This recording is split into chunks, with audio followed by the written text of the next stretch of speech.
ام سلمہ اشکوں کا سیلاب بہاتے نوازی کو سینے سے لگانے کے لیے انتظار میں ہے. ارے میری بیٹی زینب کہاں؟ بس دیکھا ایک مرتبہ ڈیوڑی سے کہ ایک بوڑھی عورت عصا کا سہارا لیے گھر کی طرف آ رہی ہے. گھبرا کے پوچھا اے ضعیفہ ارے میری بیٹی زینب ابھی کتنی دور ہے؟ زینب نے کمر پر ہاتھ رکھا.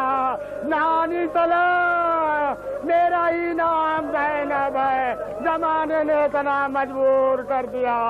مار کی طرح ام سلمہ نے بول کر گلے لگایا. آئے میری بیٹی ارے تو میری گودیوں میں کھیل بڑھ کے جوان ہوئی. زمانے نے اس قابل بنا دیا. انا للہ و انا الیہ راجعون. رضم بقضائہ و تسلیما لامرہ. پالنے والے محمد والے محمد تمام مومن مومنات جو دنیا سے گزر چکے ان پر حمد نازل کر. جب پریشانوں کی پریشانی کو دور کر جو ایمان کو اس پر کلی عطا فرما. میر فدا حسین صاحب مرحوم کے درجے میں بلندی عطا فرما. ان کی مغفرت فرما. ان کے بچے کو اور حوصلہ عطا دے کہ ذکر اہل بیت خصوصاً ذکر زینب کے لیے اہتمام کرتے رہیں اور اس پروگرام کو اور اچھے سے اچھے انداز میں دنیا کے سامنے پیش کرنے کی